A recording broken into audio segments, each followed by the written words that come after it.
Hello बच्चों, कैसे हैं आप सब लोग। उम्मीद है बढ़िया होंगे।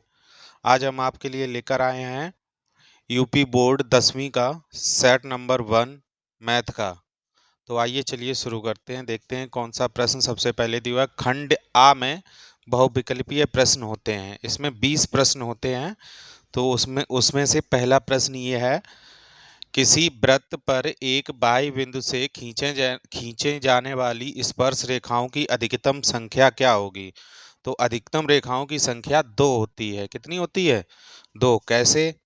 जैसे मान लो ये हमारा कोई वृत्त है, इस पर कोई बिंदु है P। ये तो यहाँ से बिंदु P से हम दो रेखाएं खींच सकते हैं, एक ये और एक ये। तो इस प्रकार बाह्य बिंदु से किसी वृत्त पर दो स्पर्श रेखाएं खींची जा सकती हैं। अब अगला प्रश्न देखिए। बिंदु 7,3 की बाई अक्ष से दूरी होगी। तो ये एक बिंदु है, इसकी बाई अक्ष से दूरी पूछी गई है। तो दूरी निकालने के लिए देखो ग्राफ में देखते हैं, ये हमारा एक्स अक्ष होता है, ये बाई अक्ष होता है। तो एक्स की वैल्यू है 7 और बाई की वैल्यू है 3। तो x की वैल्यू है 7। तो ये बिंदु हमारा यहाँ से बनेगा। अब पूछा गया बाई अक्ष से दूरी। तो बाई अक्ष से दूरी यहाँ से इस बिंदु की दूरी कितनी हो जाएगी? 3,7। ये बिंदु हमारा यहाँ पे होगा। बाई अक्ष से इस बिंदु की दूरी कितनी हो जाएगी? 7। तो बाई अक्ष से दूरी 7, बाई अक्ष से दूरी। अब इसी प्रकार किसी प्रश्न में पूछते एक्स अक्ष से दूरी। जब बाई अक्ष से दूरी पूछी तो 7 आई, जब एक्स अक्ष से पूछेगा तो क्या आएगी वैल्यू हमारी? 3। तो ये डायरेक्ट सॉल्व करने का तरीका होता है।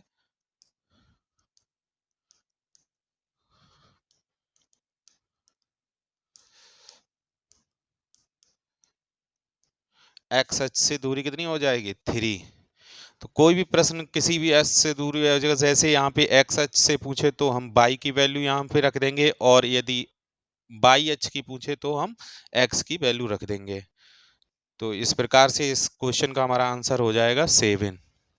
नेक्स्ट देखिए, यदि P साइन थीटा बराबर Q कॉस थीटा तो कोसेक थीटा का मान क्या होगा। तो चलिए इसको देखते हैं कैसे होगा। हमें दिया गया है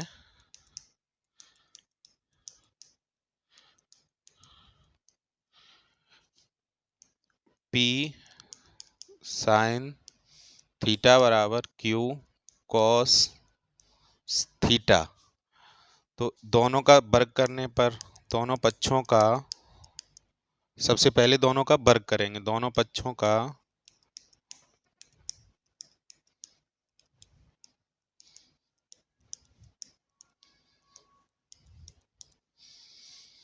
P square sine square theta बराबर Q square cos square theta. यहाँ पर P square sine square theta बराबर Q square.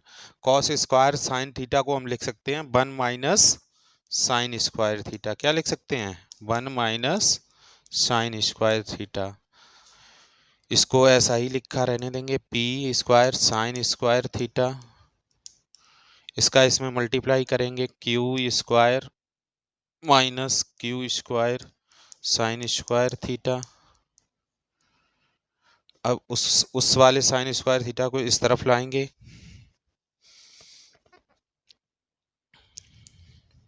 P square sine square theta minus, उधर माइनस का है इधर प्लस का हो जाएगा, Q square sine square theta, और इधर बचेगा हमारा Q स्क्वायर थीटा। आगे देखिए, अब इस वाले समीकरण में से हम साइन स्क्वायर थीटा को कॉमन ले लेंगे, साइन स्क्वायर थीटा। तो यहाँ पे बचेगा P square plus Q square.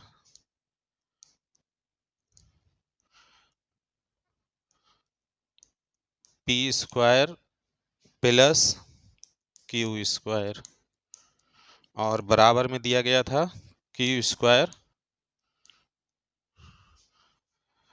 तो अब ये यहाँ पे मल्टीप्लाई में है तो इधर गुणा में है तो उधर जाएगा तो भाग में हो जाएगा। साइन स्क्वायर थीटा बराबर Q square upon P square plus Q square.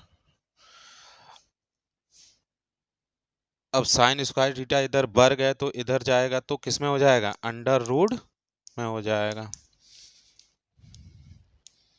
इसके ऊपर अंडर रूट चढ़ जाएगा, Q square upon P square plus Q square. अब साइन थीटा बराबर, एक बार इसके ऊपर से रूट हटा देंगे तो ये यहाँ पर केवल क्यू बचेगा, क्यू स्क्वायर के ऊपर से अंडर रूट हट जाएगा, क्यू अपॉन रूट में P square plus Q square. अब इतनी वैल्यू हमने निकाल दी। साइन थीटा का उल्टा क्या होता है, कॉस थीटा, कॉसेक थीटा क्या होता है, कॉसेक थीटा। तो 1 अपॉन कॉसेक थीटा बराबर Q upon P square plus Q square. तो अब इसको पलट देंगे, इधर देखिए, उसको जब हम पलटेंगे तो कॉसेक थीटा बराबर हमारा हो जाएगा अंडर रूट में P square plus Q square upon Q. तो हमारी वैल्यू निकल के आई P square plus Q square under root में और अपॉन क्यू। तो हमारा ऑप्शन फर्स्ट सही हो जाएगा। अब नेक्स्ट क्वेश्चन देखिए, tan 1 degree, tan 2 degree, tan 3, tan 3, इसका सीधा सीधा मान होता है, इसमें कुछ करना ही नहीं, इसका मान होता है 1। तो चलिए आइए अब नेक्स्ट क्वेश्चन देखते हैं। यदि समीकरण 3x square plus 5x minus Q बराबर 0 के मूल बराबर हों तो क्यू का मान क्या होगा, क्यू की वैल्यू पूछी गई है। तो जब इस समीकरण में सबसे पहले हम a की वैल्यू निकाल लेंगे। a की वैल्यू कितनी है 3, b की वैल्यू कितनी है 5 और c की वैल्यू कितनी है -1। यहाँ पे जब कुछ नहीं होता है तो वहाँ पे क्या होता है 1, तो c की वैल्यू निकल के आ गई माइनस। जब मूल बराबर होते हैं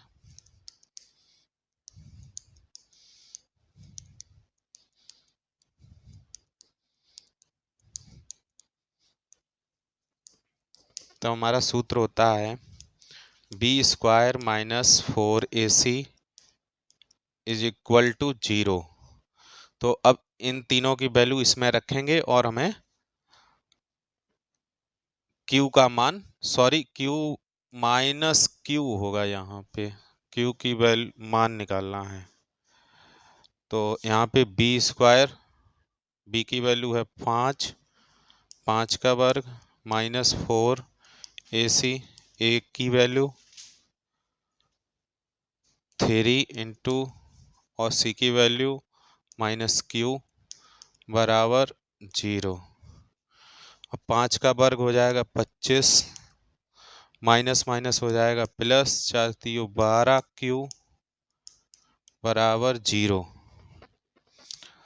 तो यहाँ पर 25 को उस तरफ ले जाएंगे, 12Q 25 हो जाएंगे माइनस के और Q बराबर निकल के आ जाएगा -25 अपॉन 12। तो हमारा आंसर हो जाएगा -25 अपॉन 12। फर्स्ट आंसर सही होगा। नेक्स्ट क्वेश्चन देखिए, समांतर श्रेणी -62 -59 डॉट डॉट डॉट 7 10 का 11वां पद क्या होगा। ये समांतर श्रेणी दी गई है, क्या दी गई है, समांतर श्रेणी। तो इस समांतर श्रेणी में पहला पद क्या है, a1 बराबर -62 और समांतर श्रेणी में कोई भी दो क्रमागत पदों का जो डिफरेंस होता है, अंतर होता है, वो समान होता है। तो यहाँ पे किन्हीं या तो इसको घटा के यहाँ पे निकाल लीजिए डिफरेंस या इनको। तो इसमें से इसको घटाएंगे तो हमें वैल्यू प्राप्त होगी 3 और चाहे इसमें से इसको घटा लिए, 10 में से 7 को घटाएंगे तो 3, डिफरेंस हमें 3 प्राप्त होगा। अब पूछा गया 11वां पद, तो a11 11वां पद निकालने के लिए जैसे पहले पद में 10 पद और जोड़ दो तो हमें कौन सा पद प्राप्त हो जाएगा? 11वां। जैसे A1 में पहला पद हमें ज्ञात है, क्या है? -62। -62 में जब हम 10 पद और जोड़ देंगे, डिफरेंस कितना है? 3 का। तो 3 पद डिफरेंस जोड़ने के लिए 10 पद और जोड़ेंगे, डिफरेंस की वैल्यू रख देंगे यहाँ पे 10D। तो पहला पद है -62 प्लस 10 और D की वैल्यू आई 3, तो -62 प्लस 10×30 और यहाँ से इसको घटाएंगे तो वैल्यू निकल के आएगी -32। तो हमारा 11वां पद होगा -32। तो आंसर हमारा सही होगा बी। नेक्स्ट क्वेश्चन देखिए, यदि PE बराबर 0.05 तो PE का मान होगा। अब ये होने की प्रायिकता होती है, क्या होती है? होने की प्रायिकता, ये ना होने की प्रायिकता। तो इन दोनों का सूत्र होता है होने की प्रायिकता प्लस ना होने की प्रायिकता, जिसके ऊपर बार चढ़ा होता है वो ना होने की प्रायिकता होती है। तो इसका सूत्र होता है PE अपॉन प्लस ना होने की प्रायिकता बराबर 1। तो इसमें हम जब वैल्यू रखेंगे तो PE का मान पूछा गया है, तो PE की वैल्यू दी गई है 0.05 प्लस PE बराबर 1। तो PE की वैल्यू हो जाएगी, ये इधर प्लस में उधर जाएगा, किस में हो जाएगा? माइनस में। 1 में से जब 0.05 को घटाएंगे तो हमें प्राप्त होगा 0.95। ये हमारा आंसर हो जाएगा 0.95। तो हमारा डी ऑप्शन सही हो जाएगा। नेक्स्ट क्वेश्चन देखिए, एक थैले में 3 लाल 5 काली गेंदें हैं। इस थैले में एक गेंद यादृच्छा निकाली जाती है, तो गेंद के लाल होने की प्रायिकता क्या होगी? तो इसका जो प्रायिकता, लाल होने की प्रायिकता जो इसमें इस क्वेश्चन में दिया गया है, क्या दिया गया है? दिया है P रेड, लाल गेंदें कितनी दी गई हैं? 3। और P काली, P ब्लैक गेंदें दी गई हैं 5। तो होने की, लाल होने की प्रायिकता कितनी है? लाल होने की प्रायिकता पूछी गई है, तो लाल होने की प्रायिकता हमारी हो जाएगी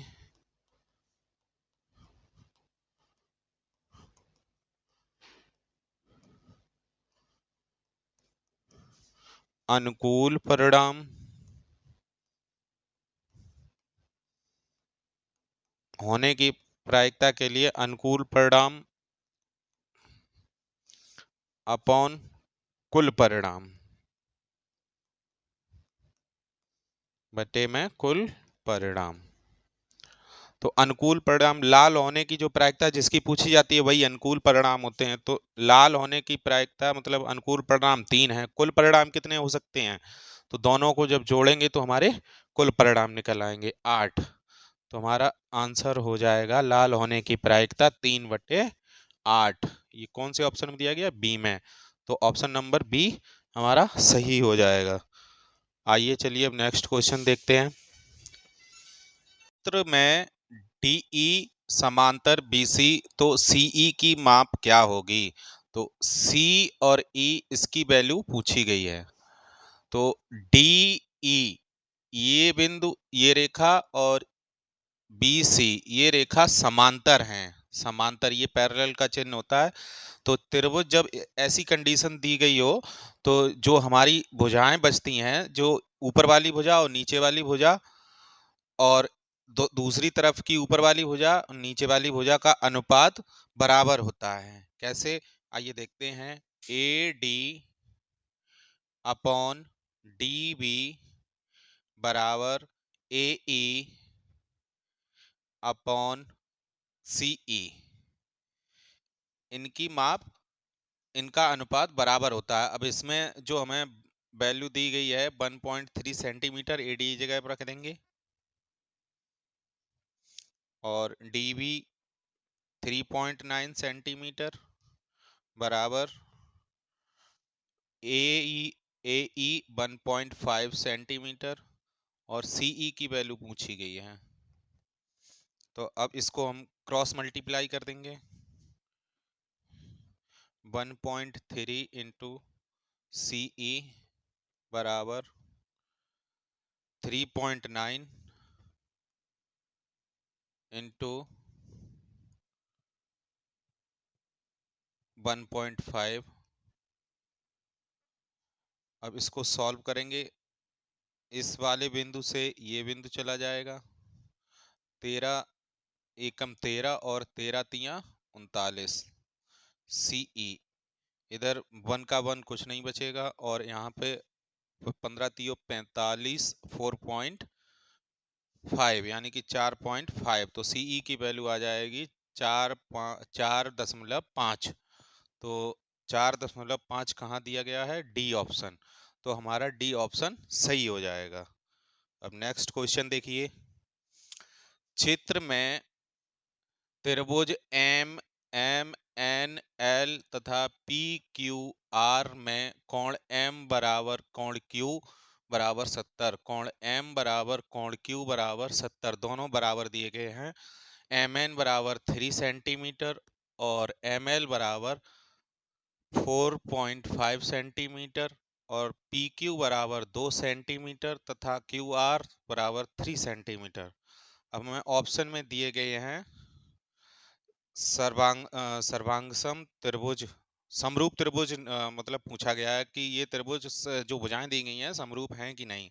तो समरूप होने के लिए हमें, मैंने आपको बताया था, इस वाली भुजा का अनुपात और दो भुजाएं दोनों समरूप त्रिभुजों की एक तरफ की भुजाएं लेंगे और उनका अनुपात निकालेंगे। जैसे एम एन बटे पी क्यू, इस वाले त्रिभुज की ये वाली भुजा लेंगे पी क्यू और बराबर एम एल अपॉन ये वाली भुजा लेंगे क्यू आर। अगर इनका अनुपात बराबर आ जाता है तो हमारा ये त्रिभुज समरूप होगा। कैसे?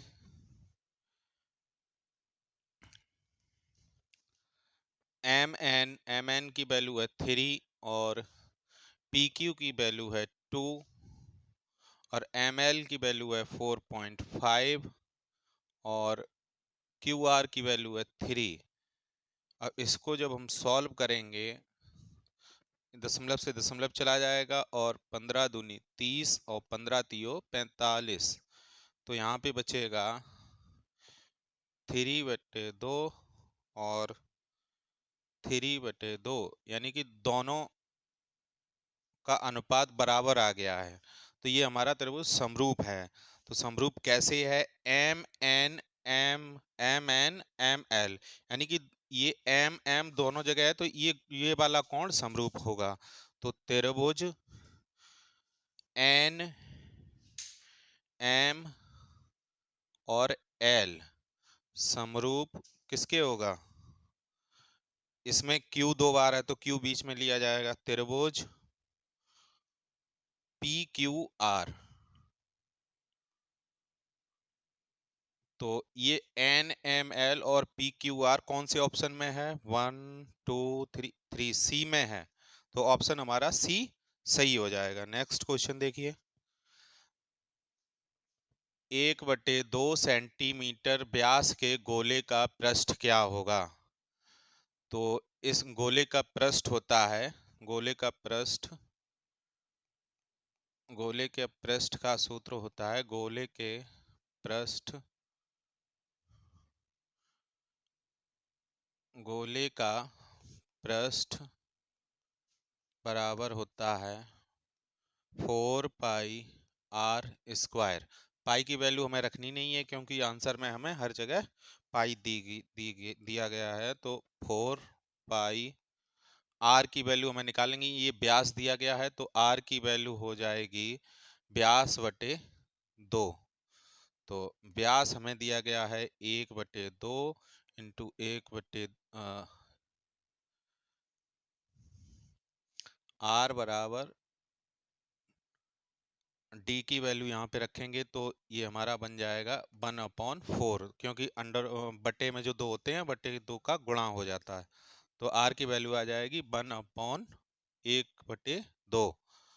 तो आर की वैल्यू हम जब यहाँ पे रखेंगे आर की वैल्यू आ जाएगी 1/4। तो आर की वैल्यू जब हम यहाँ पे रखेंगे तो 4 pi into 1/16।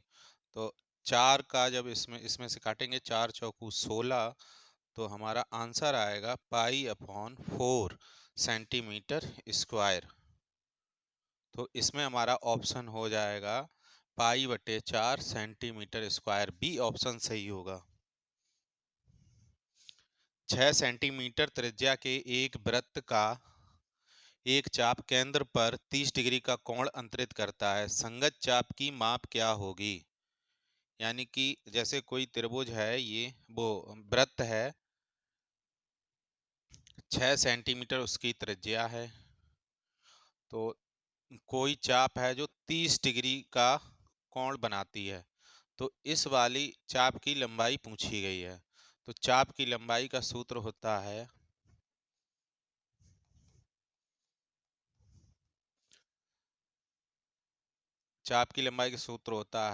πr θ/180 180 degree, 180 πr θ/180।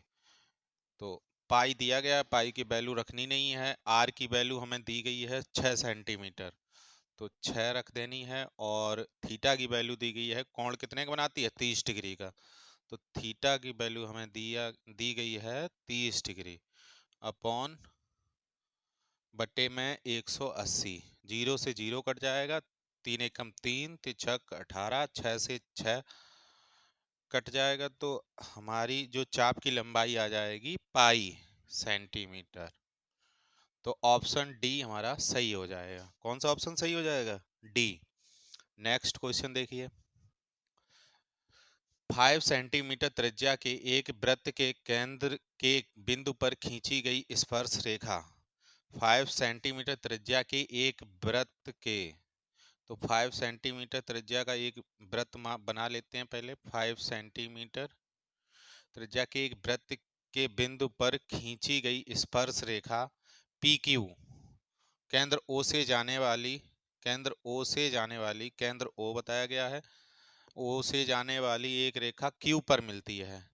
यानी कि ये ऐसी स्पर्श रेखा खींची गई है, ये यहाँ पे बिंदु बताया गया है पी क्यू, तो ये स्पर्श रेखा पी क्यू हो जाएगी हमारे। एक रेखा बिंदु क्यू पर मिलती है यदि ओ क्यू बराबर 12 सेंटीमीटर, यानी कि इसकी पूरी लंबाई यहाँ से यहाँ तक 12 सेंटीमीटर है। कितनी है? 12 सेंटीमीटर। तो पी क्यू की वैल्यू क्या होगी? इसकी वैल्यू पूछी गई है, इसकी पी क्यू की। तो ये यहाँ से जो वृत्त की स्पर्श रेखा जिस पॉइंट पर वृत्त से मिलती है, वहां कितने का एंगल बनाती है? 90 डिग्री का। ये चूंकि त्रिज्या है, तो इसकी भी वैल्यू कितनी हो जाएगी? 5 सेंटीमीटर, क्योंकि वृत्त की त्रिज्या हर जगह पे समान होती है। ये वाली भुजा 12 सेंटीमीटर, ये वाली भुजा 5 सेंटीमीटर बची। ये भुजा हमें निकालनी है। त्रिभुज यहाँ पे 90 डिग्री का कोण बना रहा है, तो समकोण त्रिभुज है।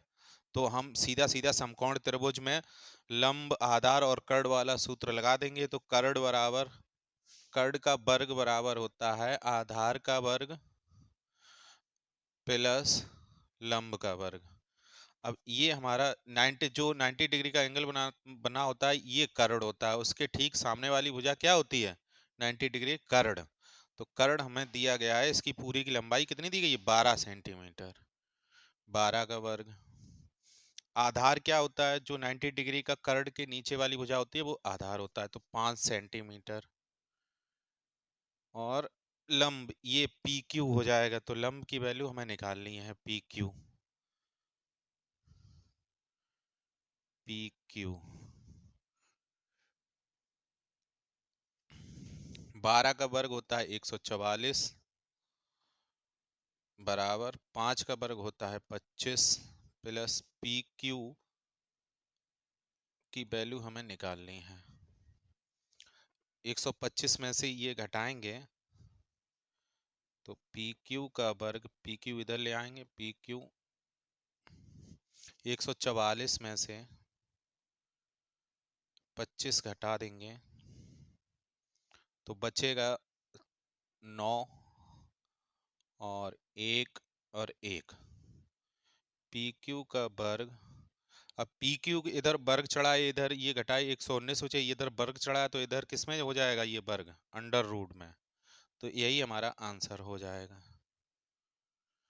तो पी क्यू की वैल्यू 119 सेंटीमीटर अंडर रूट में आएगी, तो ऑप्शन हमारा डी सही हो जाएगा। नेक्स्ट क्वेश्चन देखते हैं। संख्याओं 182 तथा 78 का HCF होगा। तो HCF निकालने के लिए सबसे पहले 78 का 182 में भाग देते हैं। 78 दूनी 2 8 16 और दूसरा 14 1 15, यहाँ पे बचेगा 6 और यहाँ पे बचेगा 2 और अभी शेष बच रहा है तो पुनः भाग देंगे। 26 तिया 78, कुछ भी शेष नहीं बचा तो ये वाला हमारा HCF हो जाएगा 26। तो 26 कहाँ दिया गया, ऑप्शन नंबर बी हमारा ठीक हो जाएगा। चलिए अब नेक्स्ट क्वेश्चन देखते हैं। एक बेलन के आधार की त्रिज्या 3.5 सेंटीमीटर है। 3.5 सेंटीमीटर बेलन के आधार की त्रिज्या। बेलन बना लेते हैं।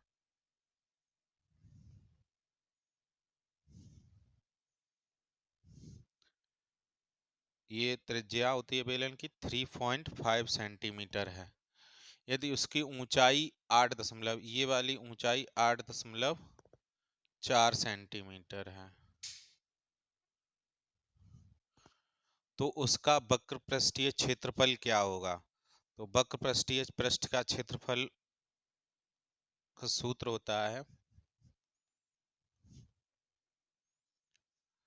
2 पाई आर एच। यहाँ भी ऑप्शन में पाई की वैल्यू दी गई है, तो यहाँ पे पाई की वैल्यू हमें नहीं रखनी है। तो 2 गुणा 2 गुणा पाई गुणा आर की वैल्यू कितनी है 3.5 और एच की वैल्यू है 8.4। इसका जब हम गुणा करेंगे 3.5 का 2 में गुणा करेंगे तो 7.0 आएगा गुणा पाई गुणा 8.4। अब जब 7 या 7 एक ही बात होती है, तो 7 का जब 85 8.5 में गुणा करेंगे तो आएगा 7 पन्ना 35 और 7 अट्ठो 56 और 56 और 3 59.5 इंटू पाई। तो वक्र पृष्ठ का क्षेत्रफल हो जाएगा 59.5 सेंटीमीटर वर्ग।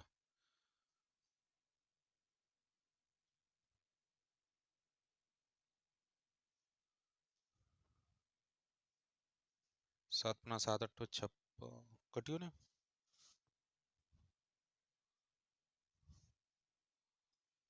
7 पन्ना 35 7 अट्ठो।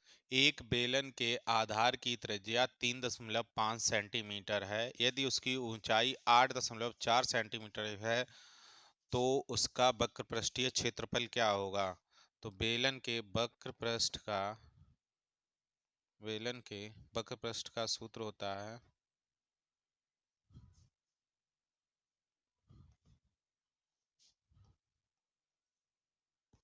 2 पाई आर एच।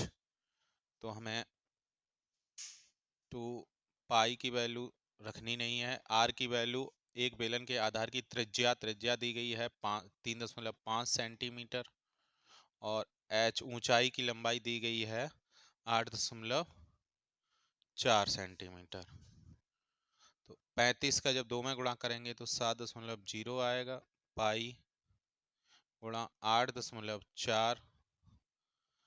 अब इसका जब इसमें मल्टीप्लाई करेंगे 7 का इसमें 8.4 में गुणा करेंगे 7 चौको 28 और 7 अट्ठो 56 7 अट्ठो 56 और 2 58, 58.8 पाई। तो 58.8 पाई, ऑप्शन डी हमारा सही हो जाएगा, सेंटीमीटर स्क्वायर।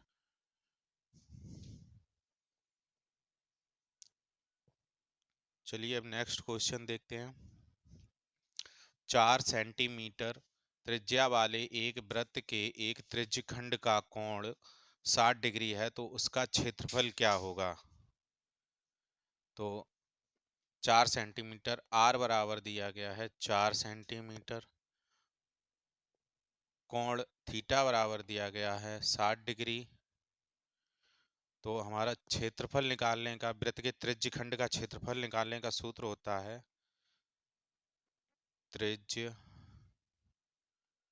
खंड का क्षेत्रफल बराबर सूत्र होता है pi r square theta upon 360 degree. तो इसमें वैल्यू रखेंगे, पाई की वैल्यू रखनी नहीं है, आर की वैल्यू दी गई है 4, 4 गुणा 4, थीटा की वैल्यू दी गई है 60, 360 नीचे लिख लेंगे, 0 से 0 कट जाएगा, 6 एकम 6 और 6 चरिंग 36, दो दूनी 4, दो ती 6, तो बचेगा 4 दूनी 8 पाई बटे 3 सेंटीमीटर स्क्वायर। तो ऑप्शन नंबर 8 बटे 3 पाई सेंटीमीटर स्क्वायर, तो ऑप्शन नंबर सी सही हो जाएगा हमारा। नेक्स्ट क्वेश्चन देखिए बच्चों।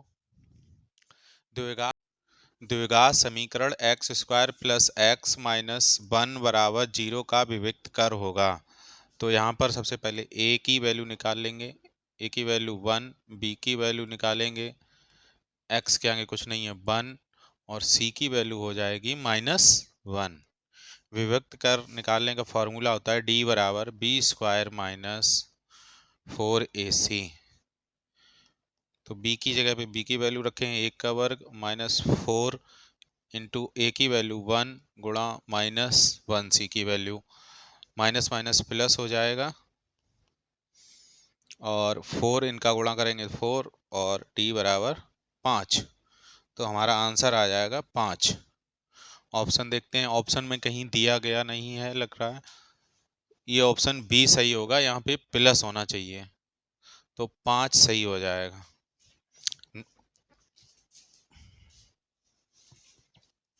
द्विघात समीकरण 1 minus 4x plus 4x square बराबर 0 के मूलों का योगफल क्या होगा? तो यहाँ पर पहले हम इस समीकरण को सही से लिख लेते हैं क्रम से। 4x square minus 4x plus 1 बराबर 0। यहाँ पर a की वैल्यू हो जाएगी 4, b की वैल्यू हो जाएगी -4, और c की वैल्यू हो जाएगी 1। तो मूलों का योगफल जो होता है, मूलों का योगफल सूत्र होता है मूलों का योगफल माइनस बी अपॉन ए। तो b की वैल्यू है -4, और a की वैल्यू है 4, माइनस माइनस प्लस हो जाएंगे, 4 माइनस माइनस प्लस हो जाएंगे, 4 से 4 कट जाएगा, तो आंसर आएगा 1। 4 से 4 कट जाएंगे, तो हमारा आंसर हो जाएगा सी, ऑप्शन नंबर सी सही हो जाएगा। नेक्स्ट क्वेश्चन, निम्नलिखित सारणी से माध्य होगा, माध्य निकालना है। तो माध्य निकालने के लिए सबसे पहले हम सारणी बनाएंगे। माध्य निकालने का फॉर्मूला होता है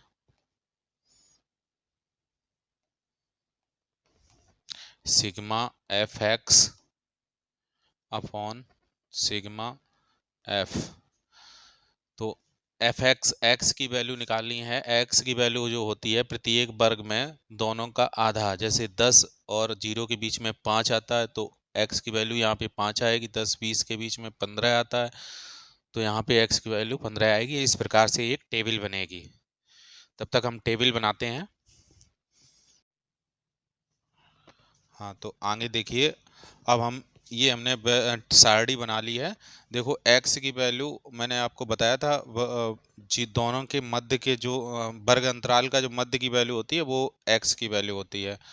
और fx जो फ्रीक्वेंसी होती है, बारंबारता होती है, उसमें इसका गुणा करेंगे। जैसे 5 चौको 20, 15 सत्ते 105, 25 पंचे 125, 35 अट्ठे 280, 45 छिक्का 270।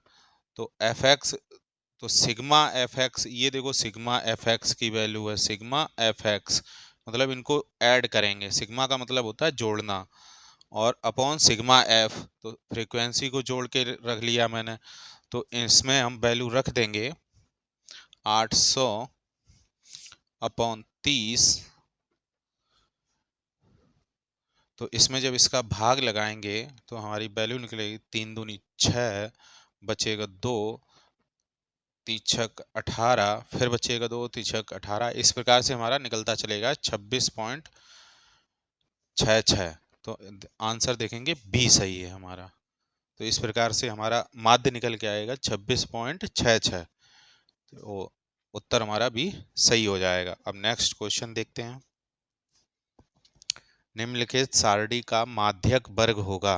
तो इसमें हमें संचयी बारंबारता निकालनी पड़ेगी। हम टेबल बनाते हैं।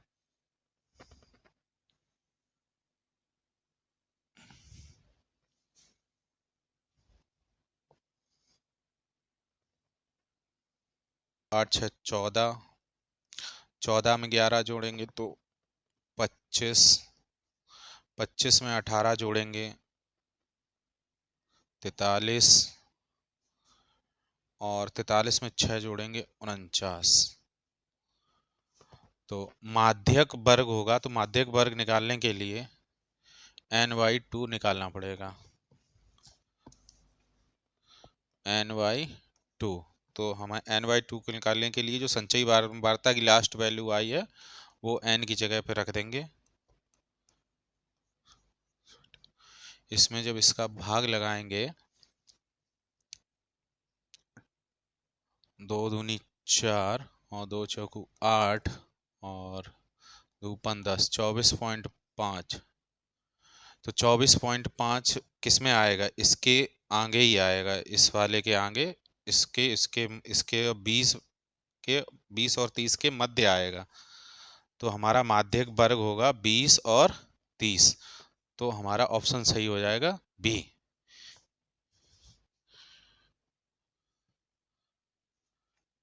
नेक्स्ट क्वेश्चन देखिए, खंड बा। अब खंड बा में हमारे 5 प्रश्न होते हैं।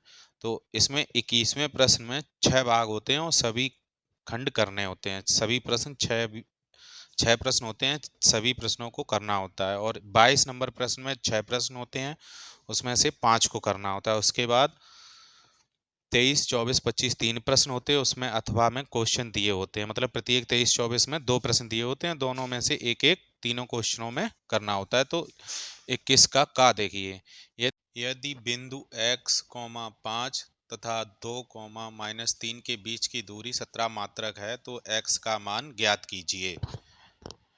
तो दो बिंदुओं के बीच की दूरी का सूत्र होता है अंडर रूट में x1 माइनस x2 का वर्ग प्लस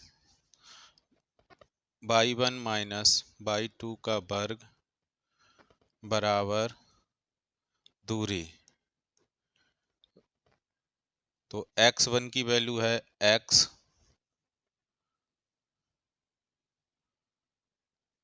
और x2 की वैल्यू है 2 का वर्ग प्लस y1 की वैल्यू है 5, और y2 की वैल्यू है -3। तो -3 और माइनस मिला के प्लस हो जाएगा का वर्ग बराबर दूरी दी गई है 17 मात्रक।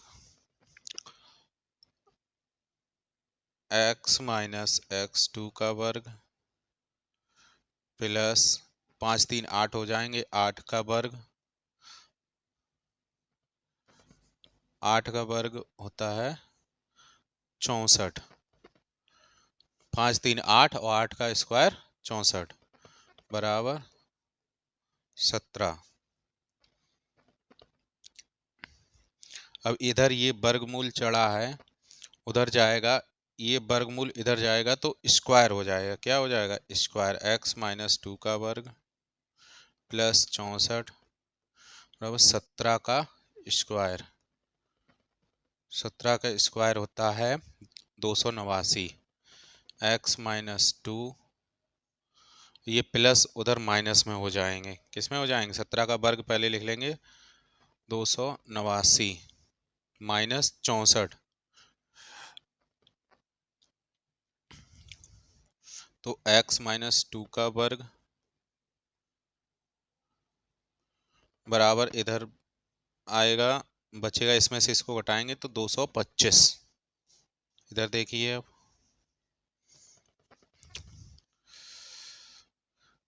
x माइनस 2 का वर्ग बराबर 225। अब ये वर्ग जाएगा तो इधर अंडर रूट में हो जाएगा, plus minus under root 225। x minus 2 का स्क्वायर,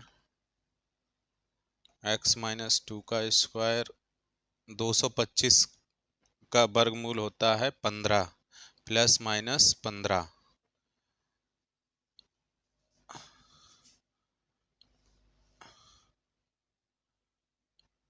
ये यहाँ पे x माइनस 2 रह जाएगा, वर्ग इधर पहुंचा दिया था, x माइनस 2, तो x बराबर प्लस माइनस 15, ये माइनस का है तो इधर प्लस हो जाएगा।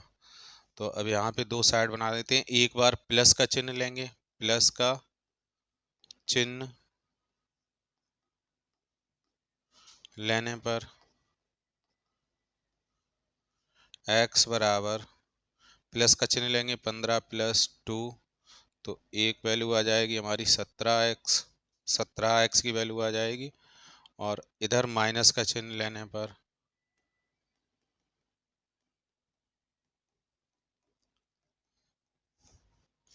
माइनस का चिन्ह लेंगे तो x की वैल्यू आ जाएगी -15 माइनस प्लस 2, तो यहाँ पे आ जाएगी हमारी -13। तो हमारी x की वैल्यू उत्तर हो जाएगा 17 कॉमा -13, यही हमारा आंसर होगा।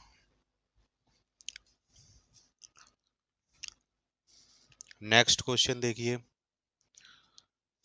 यदि बिंदु 1,4, a, -2 और -3, -16 संरेख हैं तो a का मान ज्ञात कीजिए। तो संरेख होने का प्रतिबंध का सूत्र होता है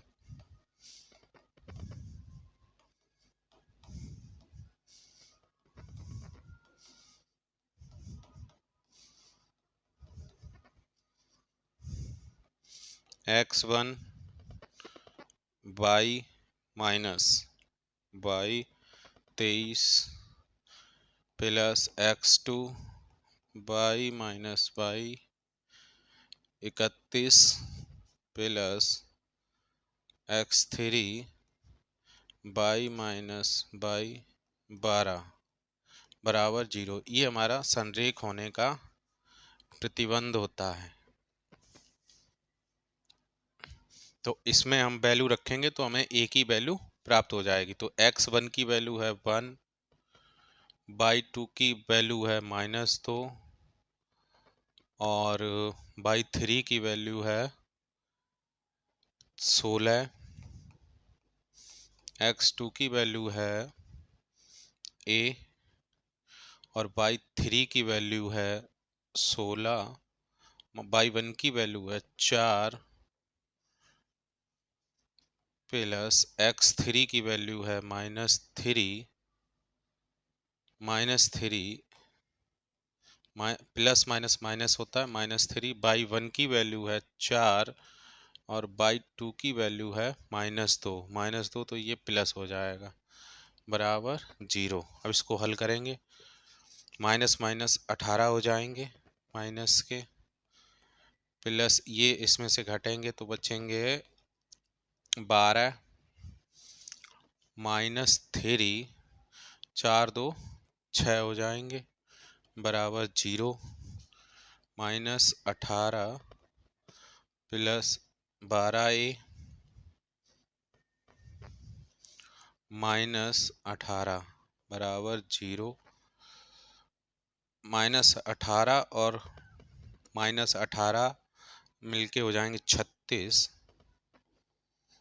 दूसरी तरफ चले जाएंगे, 36 को उस तरफ ले जाएंगे तो प्लस में हो जाएंगे, माइनस के 18, 36 इधर माइनस के रहेंगे, तो एक ही वैल्यू आएगी 36/12, 12 3 36।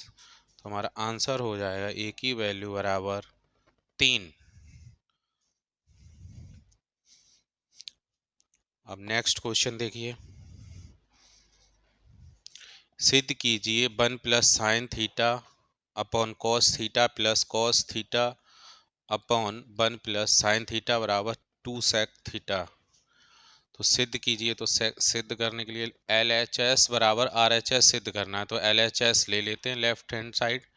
LHS बराबर 1 plus sine theta upon cos theta plus cos theta upon 1 plus sine theta, दोनों को हल करेंगे तो 1 प्लस साइन थीटा इधर LCM लेंगे, cos theta into 1 plus sine theta हो जाएगा, इसका इसमें मल्टीप्लाई करेंगे तो 1 प्लस साइन थीटा का वर्ग हो जाएगा, प्लस ये कॉस थीटा है तो ये वाला ये cos theta cos square theta हो जाएगा। अब इसको एक्सपेंड करेंगे, 1 प्लस साइन स्क्वायर थीटा ए प्लस बी का होल स्क्वायर लगा देंगे, तो 1 का square 1 sine square theta 2ab plus 2ab 2 into 1 की वैल्यू 1 है तो साइन थीटा आ जाएगा केवल, और plus cos square theta upon cos theta 1 plus sine theta. अब देखो यहाँ पे sine square theta plus cos square theta, sine square theta cos square theta, जब दोनों प्लस में होते हैं तो दोनों की वैल्यू होती है sine square plus cos square theta की वैल्यू होती है 1। कितनी होती है 1। तो दोनों को मिला के ये और ये 1 हो जाएगा, तो बचेगा हमारा 2 sine theta upon cos theta bracket में 1 प्लस साइन थीटा। इसको जोड़ेंगे 2 plus 2 sine theta upon cos theta 1 plus sine theta. इधर आगे देखिए, यहाँ से 2 कॉमन लेंगे तो बचेगा 1 प्लस साइन थीटा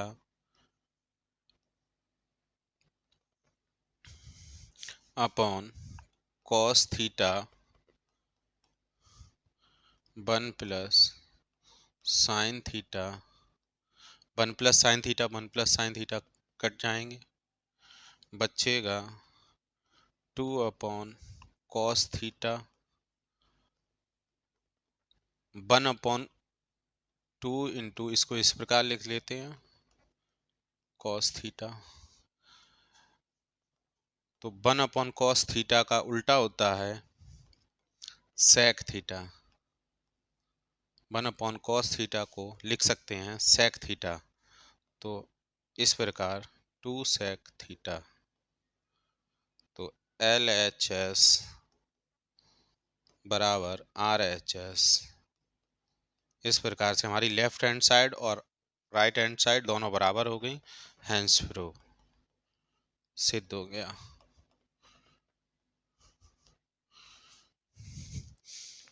नोट कर लीजिए इसको।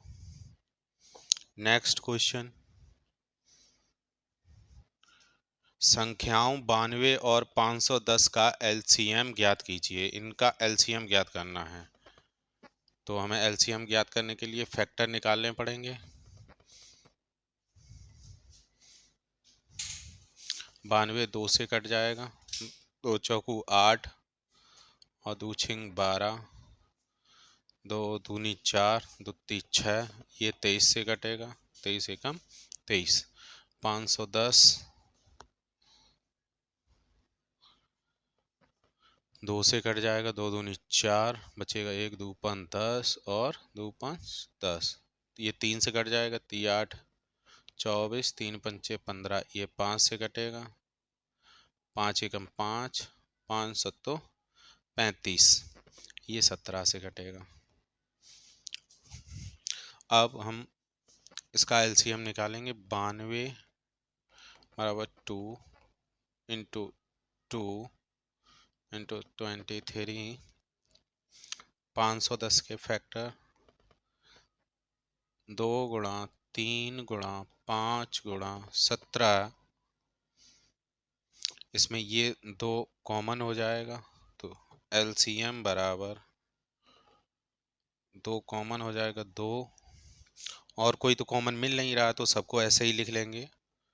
2 गुणा 23 गुणा 3 गुणा 5 गुणा 17, जब हम इन सब का गुणा करेंगे तो 23,460 उत्तर आ जाएगा। इन सब का जब हम गुणा करेंगे तो 23,460 मैंने पहले ही करके रख लिया था, तो इस प्रकार से हमारा एलसीएम आ जाएगा 23,460।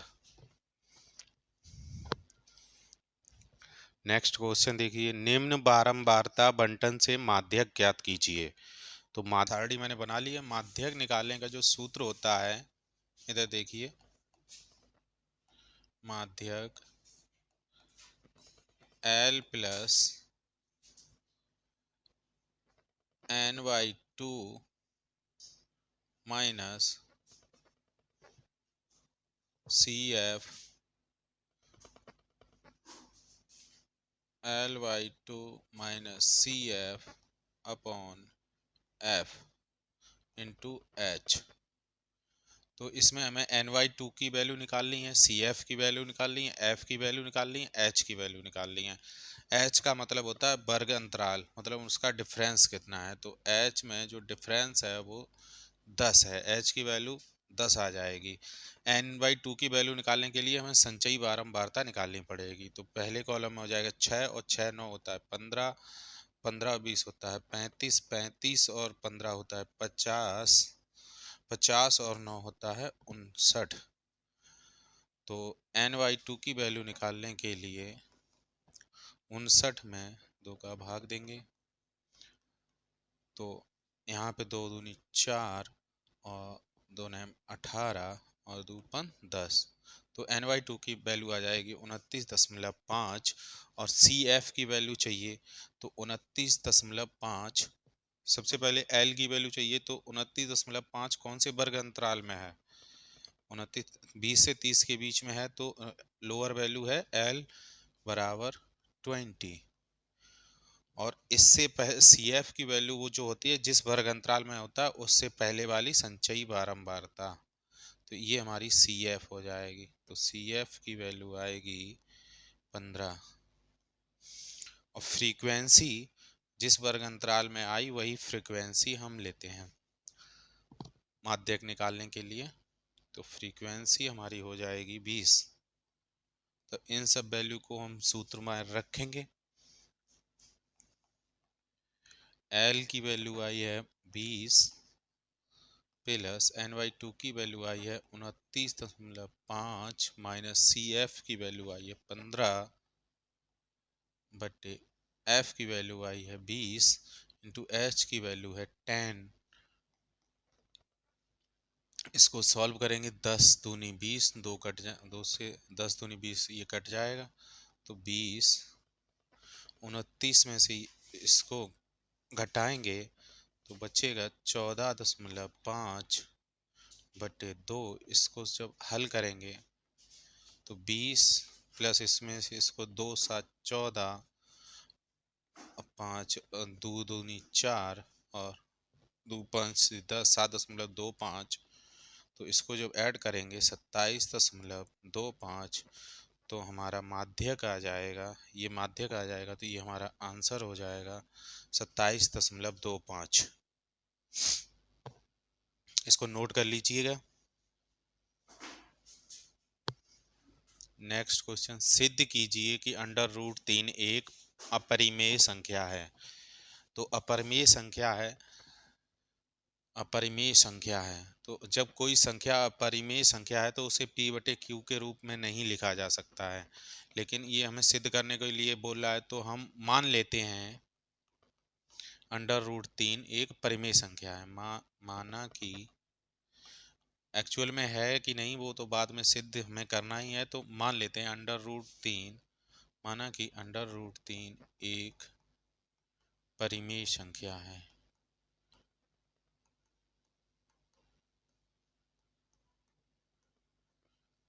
जब 3 परिमेय संख्या होगी तो हम उसे p/q के रूप में लिख सकते हैं, जहां पर q 0 के बराबर नहीं होगा, मतलब q 0 नहीं हो सकता है।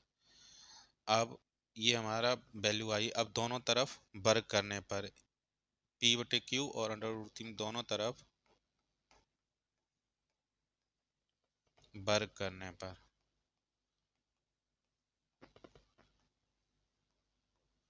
√3 में वर्ग करेंगे तो 3 आएगा। और p में p² अपॉन q²। अब q² में ये यहाँ पे 2 हैं तो यहाँ पे 1 ले आएंगे, 3q बराबर p² अपॉन q। तो यहाँ पर हमें दिख रहा है ये दोनों साइडें बराबर नहीं है, यानी कि पूर्णांक बराबर नहीं है भिन्न के।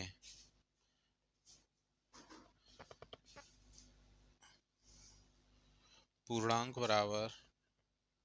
इज नॉट इक्वल टू भिन्न, मतलब दोनों तरफ की साइडें बराबर नहीं है, अतः सिद्ध होता है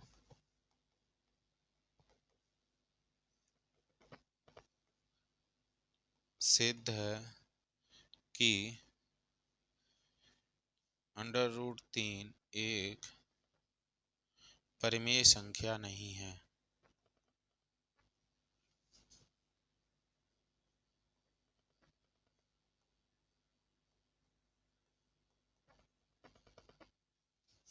तो जब परिमेय संख्या नहीं है तो कौन सी संख्या होगी? इस प्रकार √3 एक अपरिमेय संख्या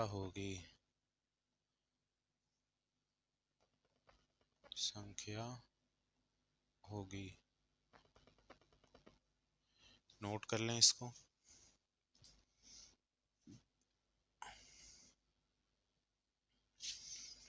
नेक्स्ट क्वेश्चन देखें।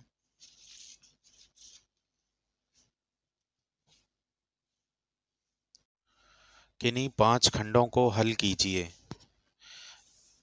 22 नंबर क्वेश्चन में 6 प्रश्न होते हैं। 6 प्रश्नों में से सिर्फ आपको 5 प्रश्न हल करने हैं, जबकि 21 में 6 प्रश्न थे, सभी प्रश्नों को हल करना था।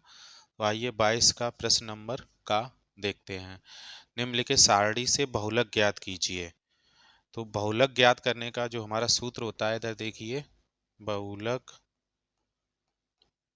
बराबर L plus F1 minus F0 into H इसके upon 2F1 minus F0 minus F1, ये सूत्र होता है।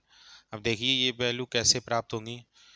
तो बहुलक निकालने के लिए जो हमारी बारंबारता होती है, जो सबसे बड़ी वैल्यू होती है, जैसे इसमें सबसे बड़ी वैल्यू है 23, तो इसको F1 मान लेते हैं। इससे पहले वाली वैल्यू को मान लेते हैं F0 और इससे बाद वाली वैल्यू को मानते हैं F2।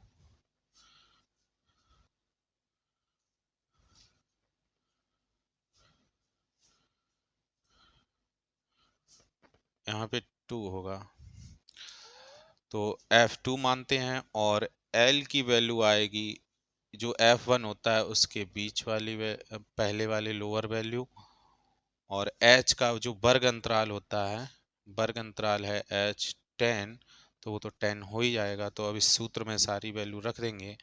L प्लस F1 की वैल्यू है 23 माइनस F0 की वैल्यू है 21 इंटू H 10 और 2F1, 2 इंटू F1 की वैल्यू है 23, F0 की वैल्यू है 21 और F2 की वैल्यू है 14। इसको हल करेंगे, L की वैल्यू रखना भूल गए। L की वैल्यू निकल के आई है 30, F1 के ऊपर वाले वर्ग अंतराल की लोअर वैल्यू रखी जाएगी। 30 प्लस 23 में से 21 घटाएंगे तो बचेगा 2, 23 दूनी 46 और इधर माइनस माइनस प्लस हो जाएगा। 14 और 10, 14 और ये 5, 1 3, 35 हो जाएगा। 35 इंटू 10, 30 प्लस 2, 46 में से 35 घटाएंगे तो यहाँ पे बचेगा 1 और 11 इंटू 10, तो 30 प्लस यहाँ पे हो जाएगा 20 बटे 11। यहाँ पे इसको हल करेंगे 330 हो जाएगा प्लस 20 अपॉन 11। इसको जब जोड़ेंगे तो हो जाएगा 350 अपॉन 11। इधर देखिए, इसको जब हल करेंगे 350 अपॉन 11 को, इसको 350 अपॉन 11, इसमें जब 350 का जब 11 में भाग देंगे तो 11 तिया 33, बचेंगे 2, तो 11 बचेंगे 2 और 0, तो 11 दूनी 11 एकम 11, बचेंगे 9। तो 9 का जब 0 में भाग देंगे, 9 का जब 11 में भाग देंगे 9 0 में, तो 11 8 88, फिर बचेंगे 2, तो 11 एकम 11। इस प्रकार 31.81 हमारा आंसर हो जाएगा। इसको नोट कर लें। नेक्स्ट क्वेश्चन है, सिद्ध कीजिए किसी बाह्य बिंदु से वृत्त पर खींची गई स्पर्श रेखाओं की लंबाइयां बराबर होती हैं। तो सिद्ध करना है तो सबसे पहले चित्र बना लेते हैं। मान लो ओ केंद्र वाला हमारा वृत्त है, इसके किसी बाह्य बिंदु, तो ये बिंदु P ले लेते हैं। OP से खींची गई वृत्त पर स्पर्श रेखाओं की लंबाइयां बराबर होती हैं।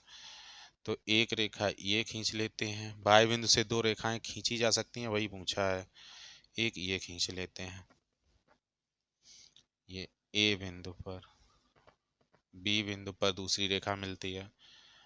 तो अब हम लिखेंगे इसको सिद्ध करने के लिए, पहले हम लिख लेते हैं, दिया है, चित्र में दिया है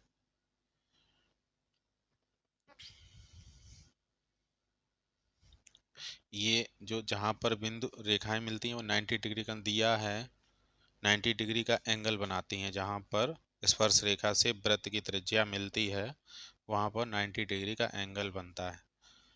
तो दिया है ओ केंद्र वाले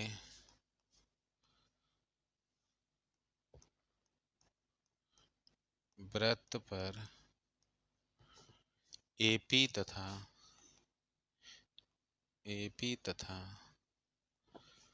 बीपी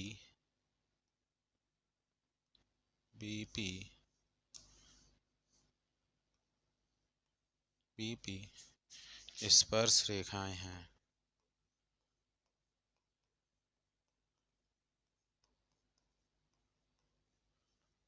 अब सिद्ध करने के लिए उपपत्ति लिखते हैं।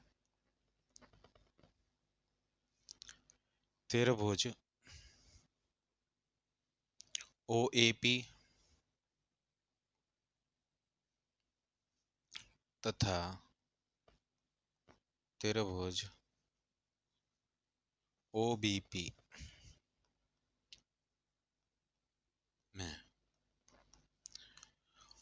मैंने आपको बताया था जो स्पर्श करते हैं कोण, जिस स्पर्श रेखाओं पर जो वृत्त की त्रिज्या द्वारा जो 90 डिग्री का एंगल बनता है, तो ये वाला कोण और ये वाला कोण बराबर हो जाएगा। तो कोण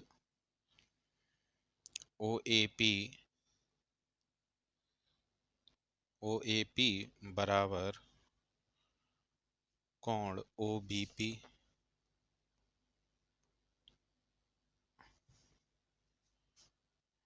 और ये वाली रेखा क्योंकि वृत्त की त्रिज्या है तो ये वाली रेखा इस त्रिभुज में और इस त्रिभुज में ये वाली रेखा बराबर हो जाएगी। तो कोण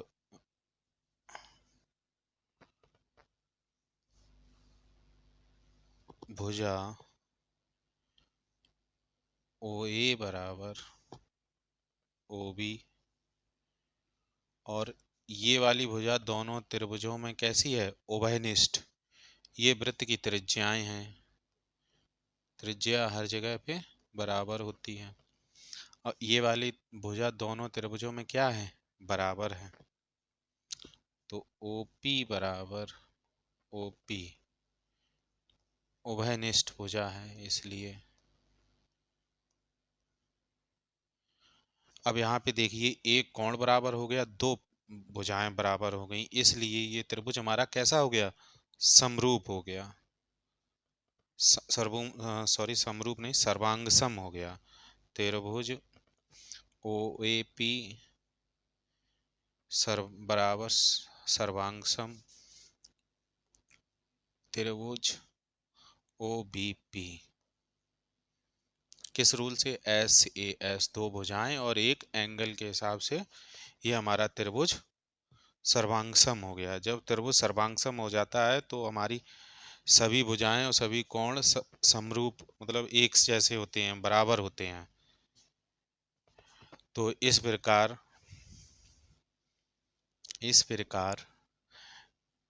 जो भुजा AP है वो भी किसके बराबर होगी? BP के।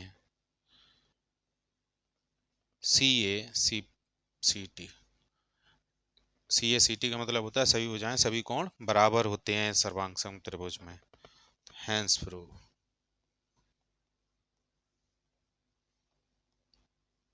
सिद्ध होता है क्वेश्चन। नेक्स्ट क्वेश्चन देखते हैं, नोट कर लें इसको।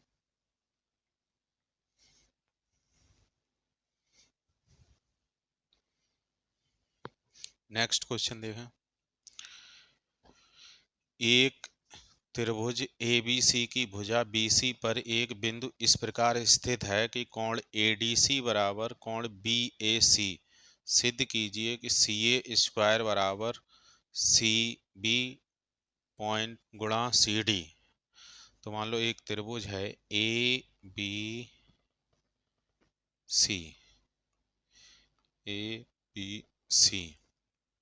BC भुजा पर एक बिंदु D इस प्रकार है कि कोण ADC, ये वाला कोण ADC, ये वाला कोण, और कोण BAC ये वाला कोण और ये वाला कोण बराबर है।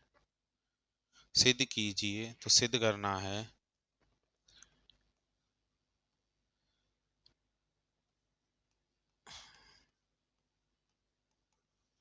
CA स्क्वायर बराबर CB इंटू CD। दिया क्या गया है? कोण BAC बराबर कोण ADC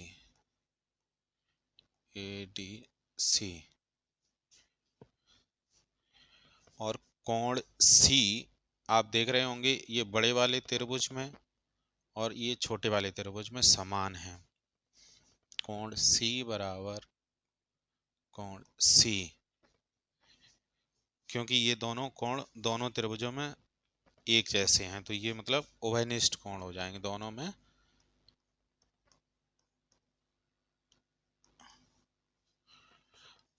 अब देखिए इस प्रकार से, और ये वाली भुजा AC बराबर AC, दोनों भुजाएं भी समान हैं, ये भी उभयनिष्ठ भुजा है।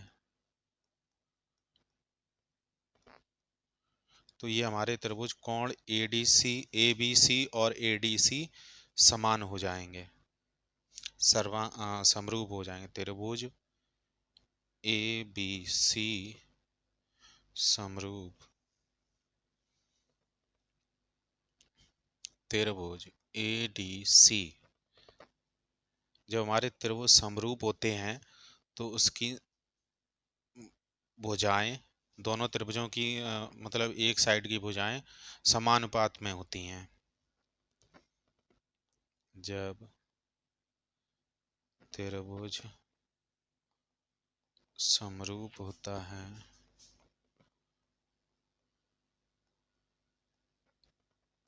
तो उसकी संगत भुजाएं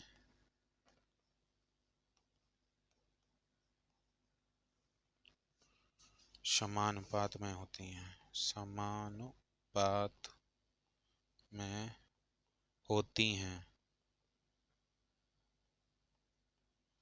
इसलिए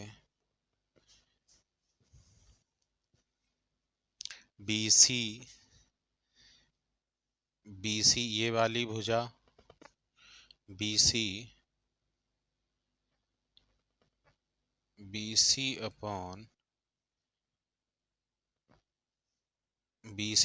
इस वाले त्रिभुज की AC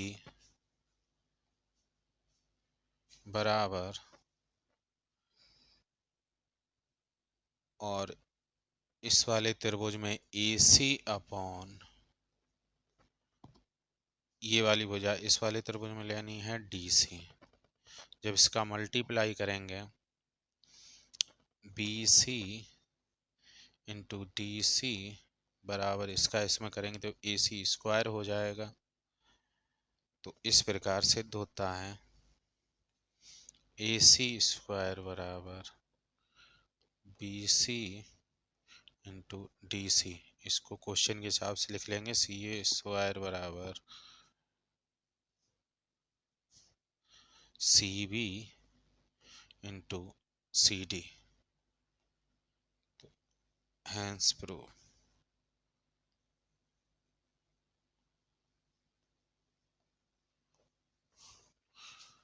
नेक्स्ट क्वेश्चन देखिए,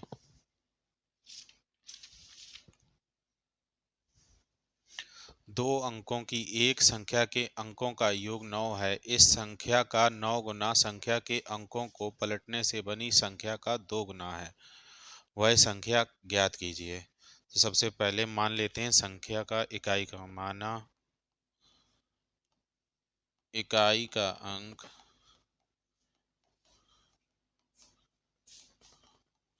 बाई, दहाई का अंक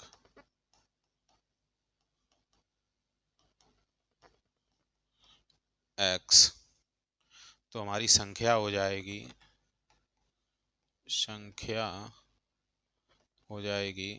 10x।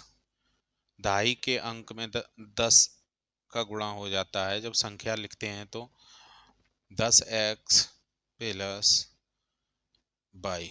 अभी ये हमारी अभीष्ट संख्या हो जाएगी, अभीष्ट संख्या।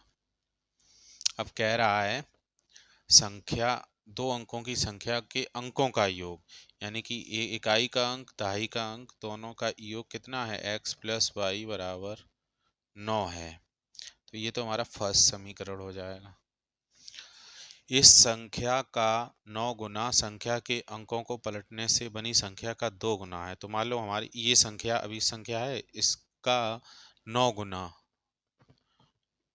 10x प्लस बाई इंटू इसका 9 गुना किसके बराबर है, संख्या को पलटने से बनी संख्या का 2 गुना है। यानी कि संख्या के अंकों को, मतलब दहाई के स्थान पर इकाई, इकाई के स्थान पर दहाई। तो 10 प्लस एक्स इंटू 2। अब इसको हल करेंगे तो सेकेंड समीकरण निकल के आ जाएगा 90x प्लस 9y बराबर 20y plus 2x।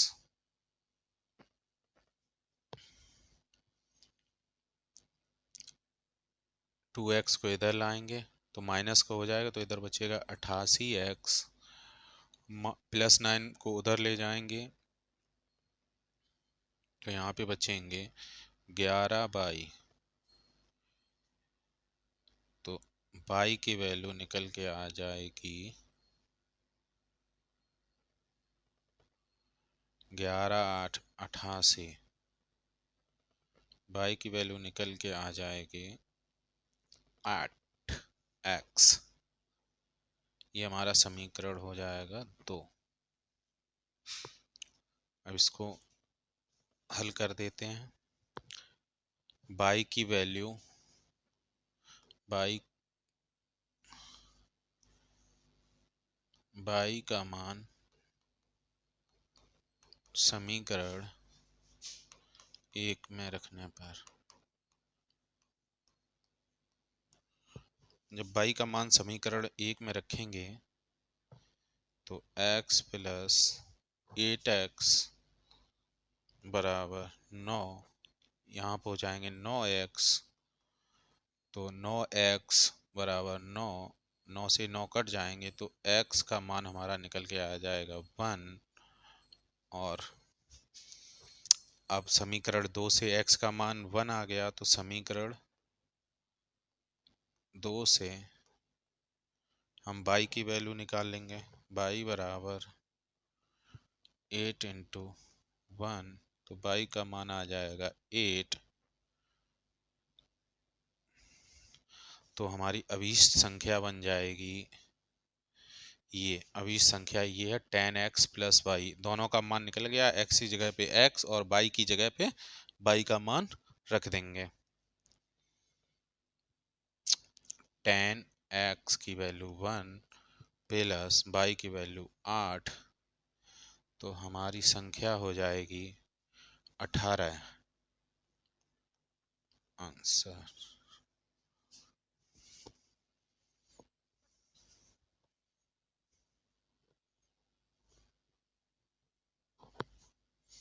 Next question देखिए।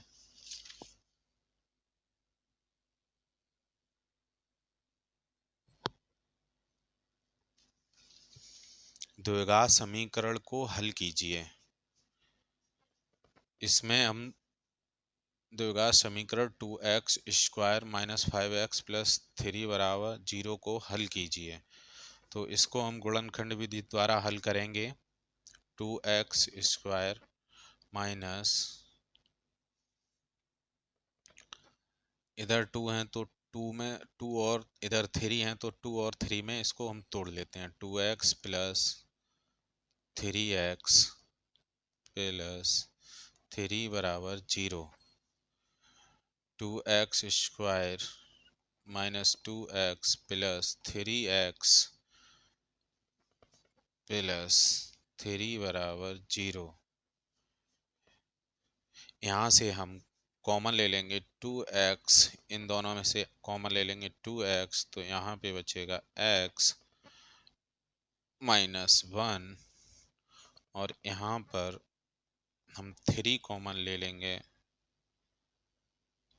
तो यहाँ पे कॉमन बचेगा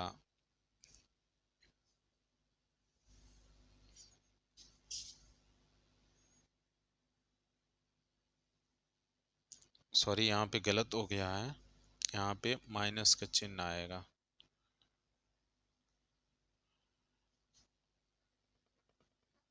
यहाँ पे कॉमन ले लेंगे, यहाँ पे माइनस बचेगा, और यहाँ पे माइनस का 3 कॉमन ले लेंगे तो यहाँ पे बचेगा x माइनस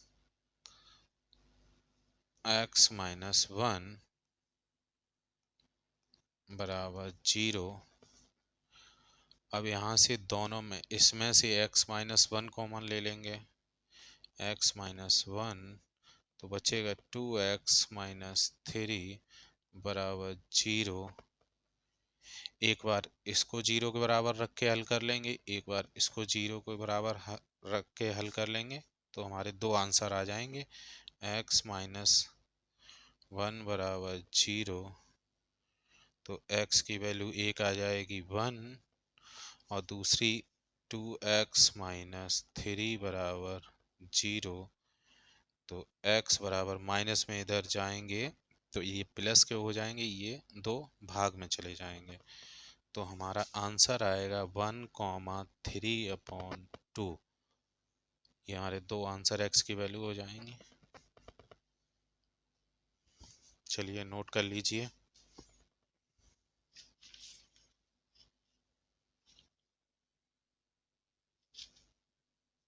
नेक्स्ट क्वेश्चन देखिए।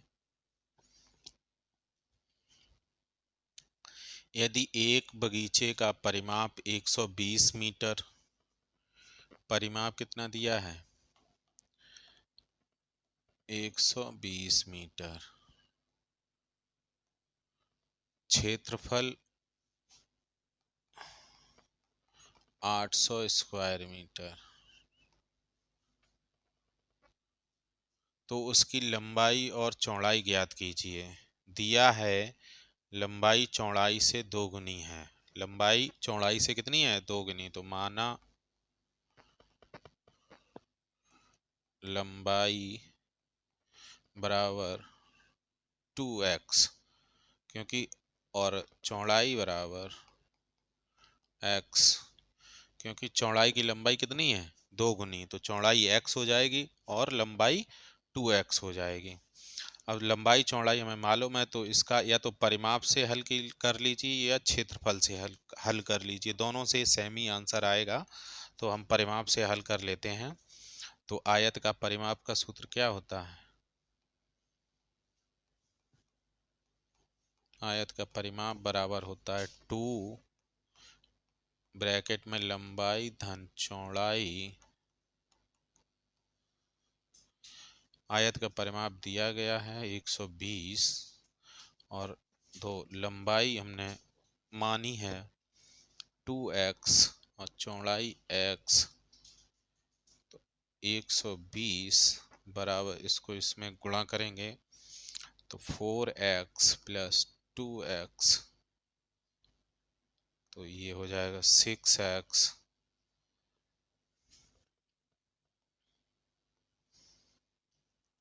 6 दूनी 12 20, तो x की वैल्यू आ जाएगी 20, तो x की वैल्यू 20, तो यहाँ से तो हमारी लंबाई हो जाएगी 2x बराबर 2 इंटू एक्स की वैल्यू रख देंगे 20, तो 40 मीटर, और चौड़ाई हो जाएगी x यानी कि 20, तो 20 मीटर, लंबाई चौड़ाई ये आंसर हो जाएंगे हमारे। नोट कर लीजिए।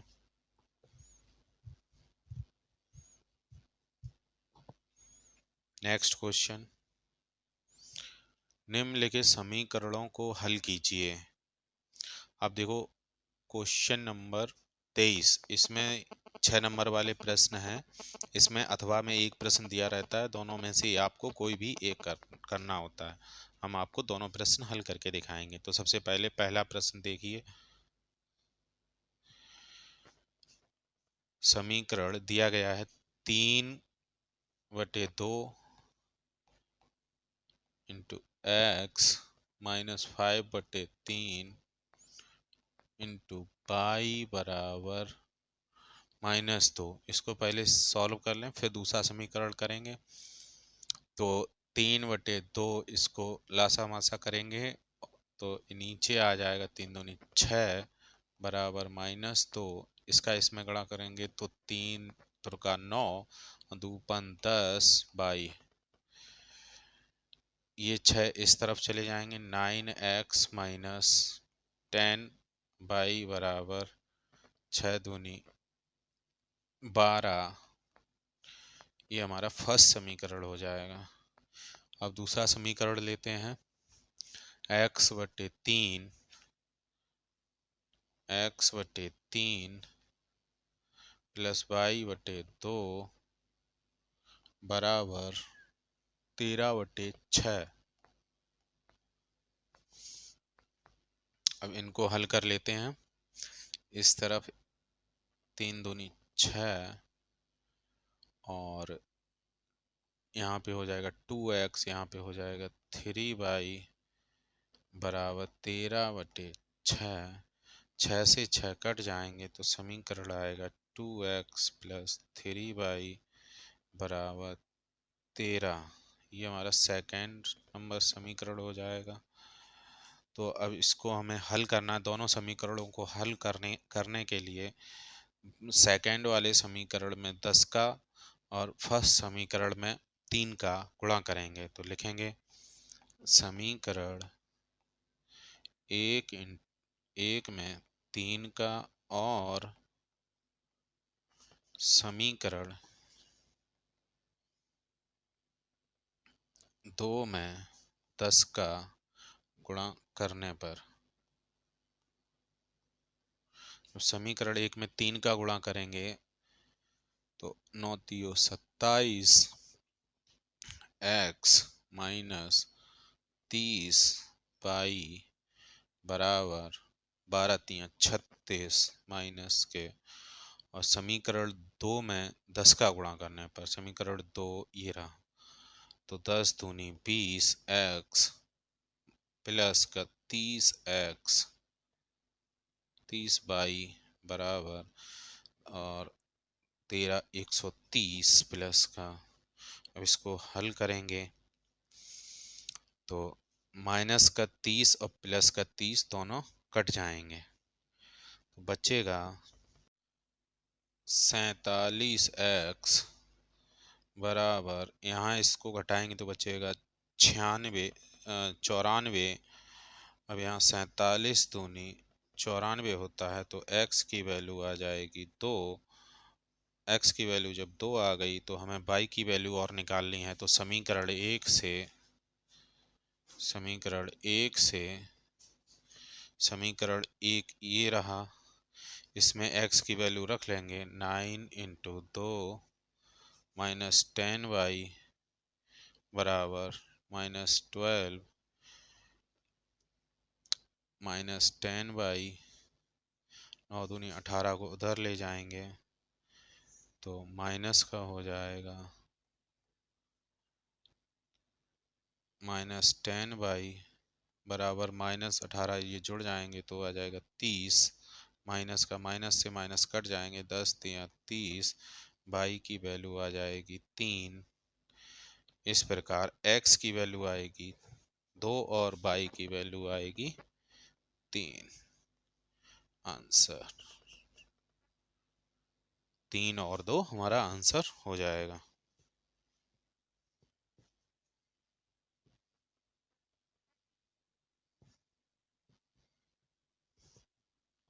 नोट कर लीजिए इसको।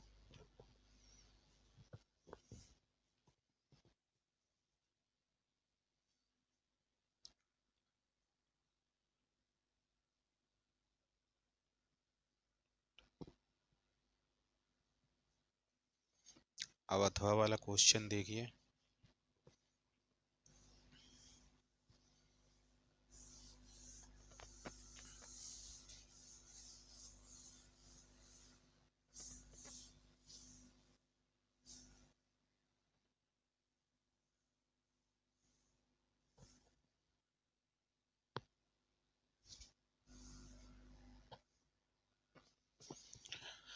कह रहा है उस एपी यानी कि समांतर श्रेणी के प्रथम 51 पदों का योग ज्ञात कीजिए जिसके दूसरे और तीसरे पद क्रमशः 14 और 18 हैं।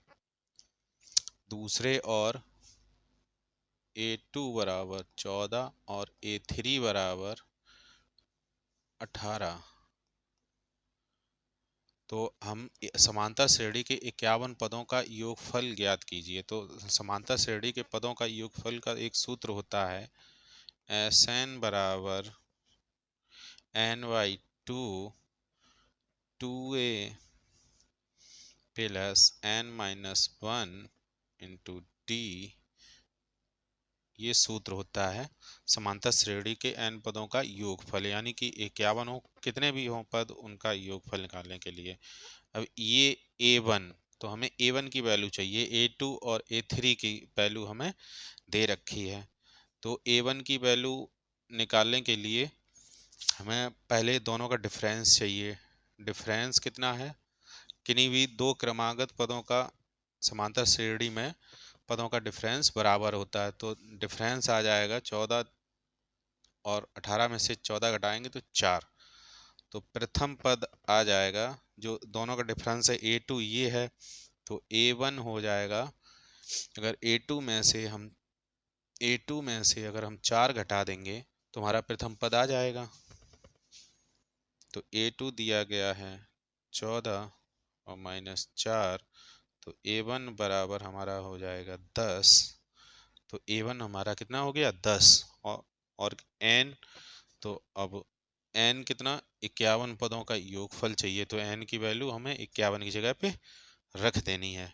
और डिफरेंस तो हमें मालूम ही हो गया कितना है 10, तो इस सूत्र में सारी वैल्यू हम रख देंगे, हमारा उत्तर आ जाएगा 51/2 2a, a की वैल्यू है 10 plus n 51 minus 1 into D की वैल्यू है 4।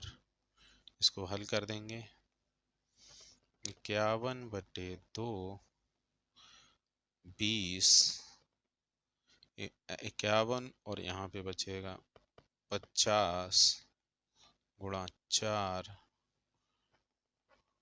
51/2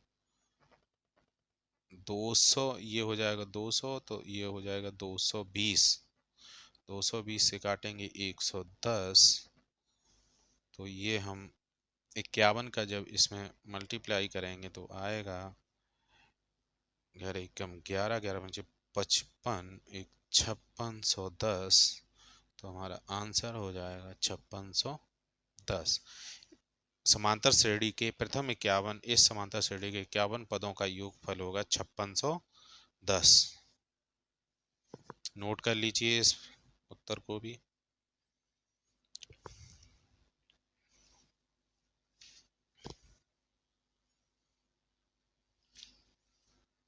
नेक्स्ट क्वेश्चन देखिए। एक मीनार के ऊपर एक झंडा लगा है। मीनार के आधार से 10 मीटर की दूरी पर एक मीनार तथा झंडे के शिखर का उन्नयन कोण क्रमशः 45 और 60 डिग्री है। झंडे की लंबाई ज्ञात कीजिए। मान लो एक कोई मीनार है, ये हमारी कोई मीनार है, इसके ऊपर एक झंडा लगा है। क्या लगा है? झंडा। झंडा लगा है, तो मीनार के आधार से 10 मीटर की दूरी पर, यानी कि यहाँ से 10 मीटर की दूरी पर, 10 मीटर की दूरी पर मीनार तथा झंडे के शिखर का उन्नयन कोण, मीनार और झंडे के शिखर का उन्नयन कोण क्रमशः 45 और 60 डिग्री है। यानी कि मीनार का 45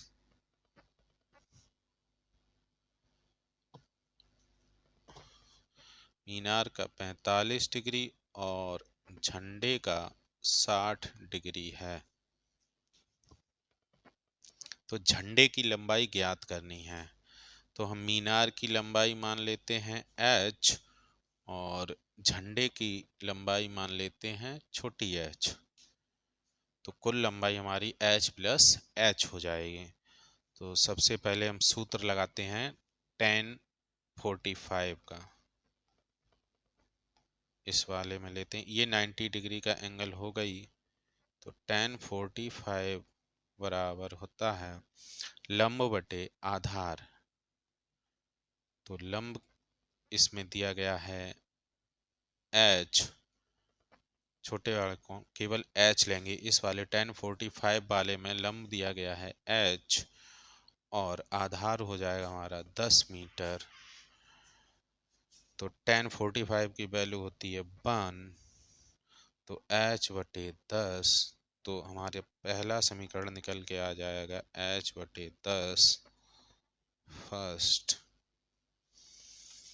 अब दूसरा समीकरण, दूसरा कोण लेते हैं tan 60,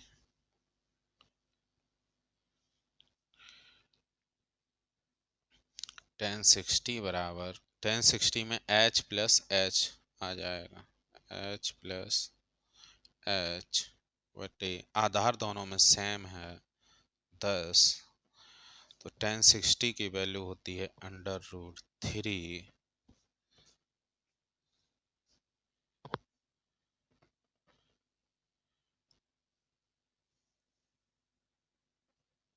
और ये 10 इधर आ जाएंगे, गुणा में, तो ये h प्लस h, और ये हमारा सेकेंड समीकरण हो जाएगा। तो अब यहाँ पर समीकरण एक से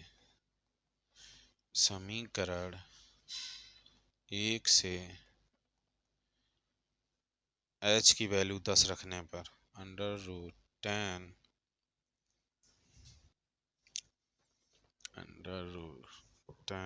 बराबर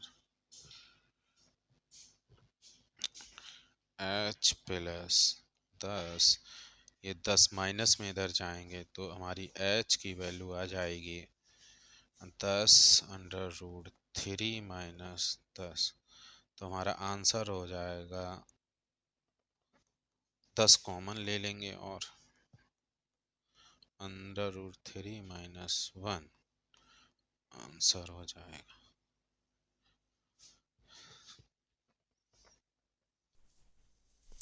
क्वेश्चन नंबर 24 का अथवा देखिए 50 मीटर ऊंची मीनार की चोटी से एक खंबे के ऊपरी सिरे और आधार के अवनमन कोण क्रमशः 45 और 60 डिग्री हैं। खंबे की ऊंचाई ज्ञात कीजिए। तो कोई मीनार है 50 मीटर की, उससे थोड़ी दूरी पर कोई खंबा है, उसके शिखर के अवनमन कोण और आधार के अवनमन कोण कितना है, क्रमशः 45, ये वाला 45 और दूसरा वाला 60 डिग्री है।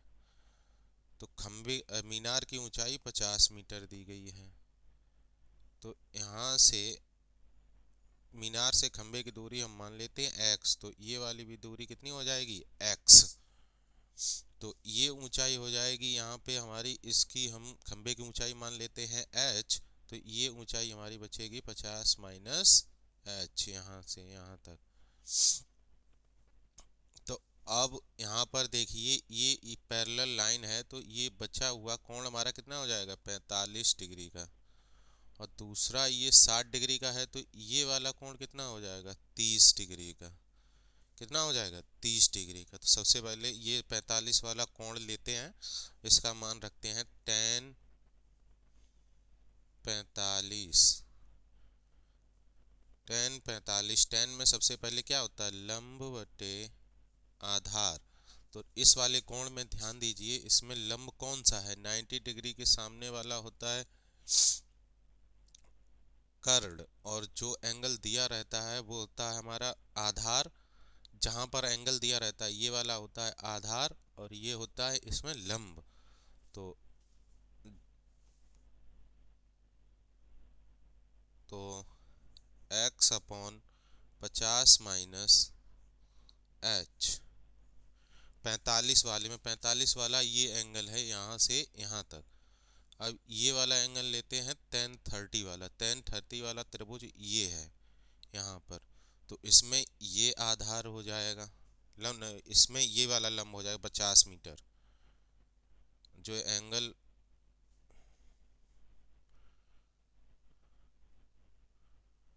तो इसको पहले सॉल्व कर लेते हैं। 1045 का मान रखते हैं 1x/50 माइनस h, ये h होगा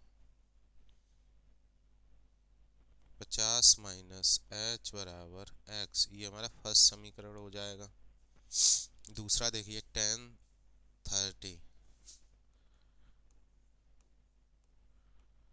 1030 में ये हमारा लंब हो जाएगा x, ये वाला, और 50 मीटर पूरा हमारा आधार हो जाएगा। तो यहाँ 1030 का मान होता है 1/√3 x/50।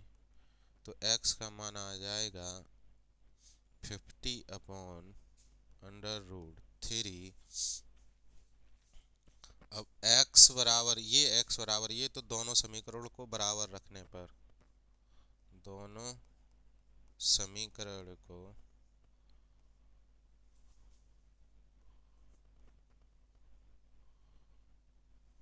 या लिख सकते हैं समीकरण एक से।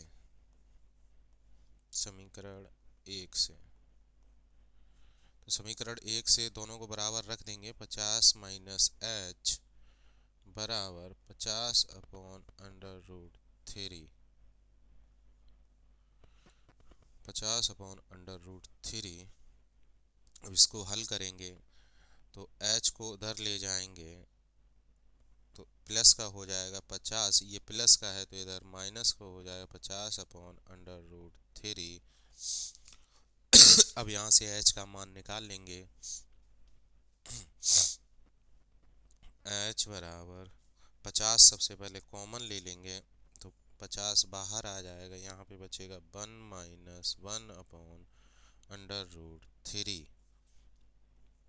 अब इसको सॉल्व कर देंगे। इसमें ऊपर नीचे 3 का मल्टीप्लाई कर देंगे तो अंडर रूट हमारा ऊपर पहुंच जाएगा। √3 का ऊपर नीचे मल्टीप्लाई 1/√3 अपॉन नीचे हो जाएगा 3।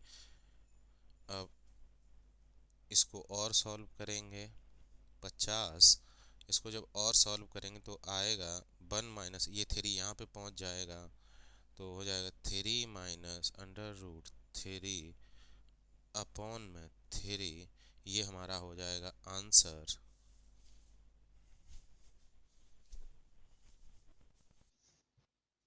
नेक्स्ट क्वेश्चन देखिए। 15 सेंटीमीटर त्रिज्या वाले वृत्त की कोई जीवा केंद्र पर 60 डिग्री का कोण अंतरित करती है।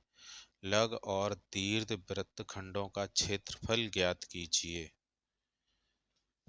तो r की वैल्यू हमें दी गई है 15 और थीटा की वैल्यू दी गई है, कोण की वैल्यू दी गई है 60 वितरित करती है। तो लघु और दीर्घ वृत्तखंडों का क्षेत्रफल ज्ञात कीजिए। तो लघु वृत्तखंड का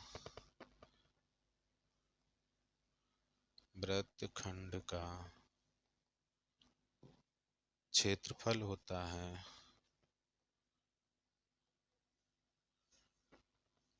πr² theta upon 360 degree minus 1/2 r² sine theta.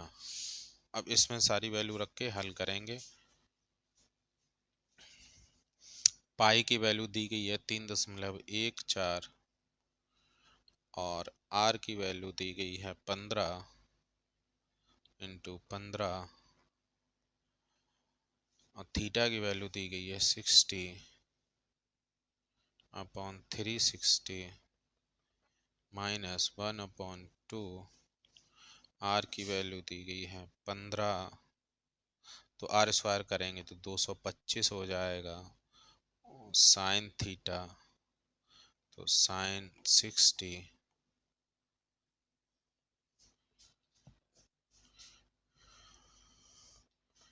0 से 0 कट जाएगा, 6 एकम 6 और 6 चरिंग 36, 3 दूनी 6 और 3 पंचे 15।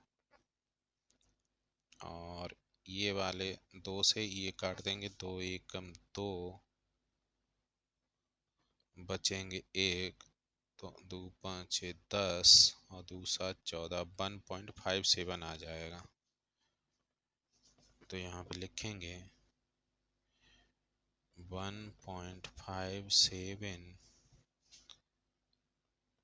इंटू 15, 15 और 5 का गुणा करेंगे 75, और कुछ नहीं बचा है, माइनस 1/2 साइन 60 की वैल्यू होती है 225 गुणा √3/2।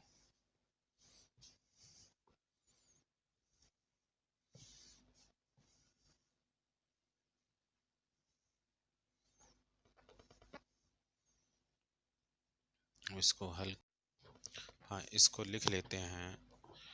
100, इसका इसमें मल्टीप्लाई करेंगे तो आएगा 117.75 माइनस 1/4, 2 का 2 में मल्टीप्लाई हो जाएगा 1/4 गुणा 225, और √3 की वैल्यू रखेंगे। √3 की वैल्यू दी गई है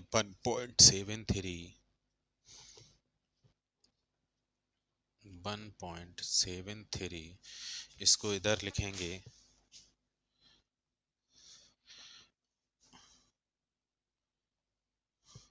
117.75,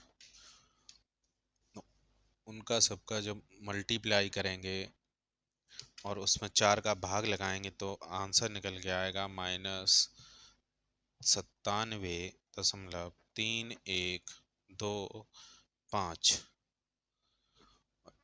97.3125 को जब इसमें से इसको घटाएंगे तो हमारा बचेगा 20.4375।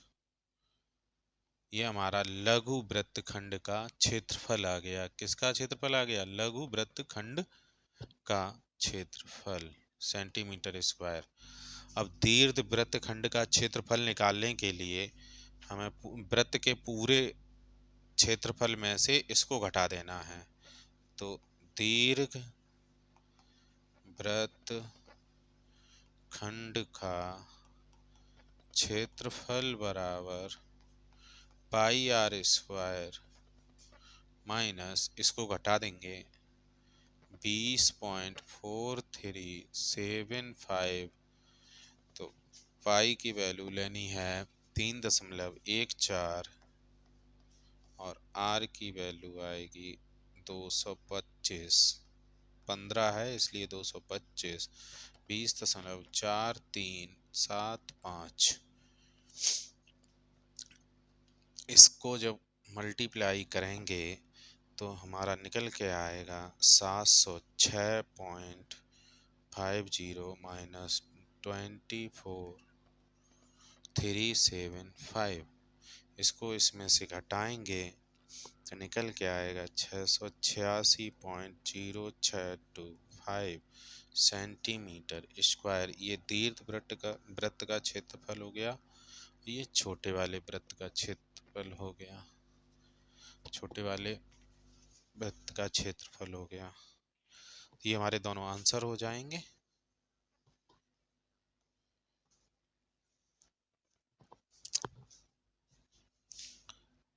अब दूसरा वाला भाग देखिए। लकड़ी के एक ठोस बेलन के प्रति अर्धगोलाकार कर एक वस्तु बनाई गई है। यदि बेलन की ऊंचाई 10 सेंटीमीटर और आधार की त्रिज्या 3.5 सेंटीमीटर है तो इस वस्तु का संपूर्ण पृष्ठीय क्षेत्रफल क्या होगा? तो आइए इसको देखते हैं, पहले इसको साफ कर दें।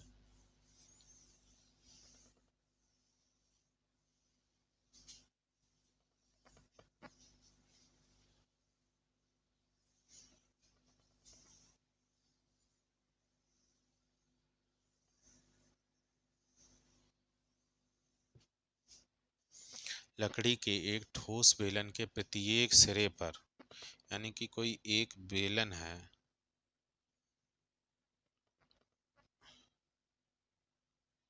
उसके प्रत्येक सिरे पर अर्धगोला निकालकर, मतलब कि आधा गोला यहाँ से निकाला, आधा गोला यहाँ से निकाला, तो पूरा गोला हो जाएगा। क्या हो जाएगा? पूरा गोला। तो इसकी त्रिज्या कितनी है? 3.5 सेंटीमीटर और ऊंचाई है 10 सेंटीमीटर। तो इसमें पूछा गया है इस वस्तु का संपूर्ण पृष्ठीय क्षेत्रफल क्या होगा। तो संपूर्ण पृष्ठीय क्षेत्रफल गोले का और प्लस बेलन का, तो संपूर्ण पृष्ठ का क्षेत्रफल बराबर पाई आर, 2 पाई आर बेलन का वक्र पृष्ठ प्लस गोले का 4 पाई आर स्क्वायर। तो 2 पाई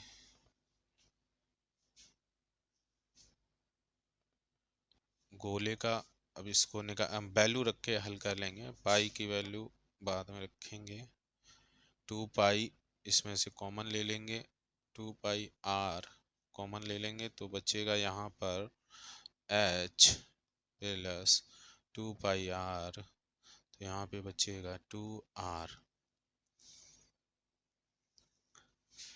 पाई की वैल्यू लगा देंगे 22/7 और आर की वैल्यू दी गई है 3.5, 3.5 और एच की वैल्यू दी गई है 10 प्लस आर की वैल्यू दी गई है 3.5, 2 गुणा 3.5।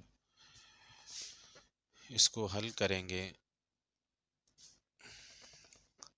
7.5 आ जाएगा, 0.5, 7×5 = 35 और इसको 2 गुणा 22, 2 गुणा 22 हो जाएगा 44 और 44 गुणा 0.5 और इसको हल करेंगे 10, 35 दूनी 70 प्लस, तो ये 7 हो जाएगा।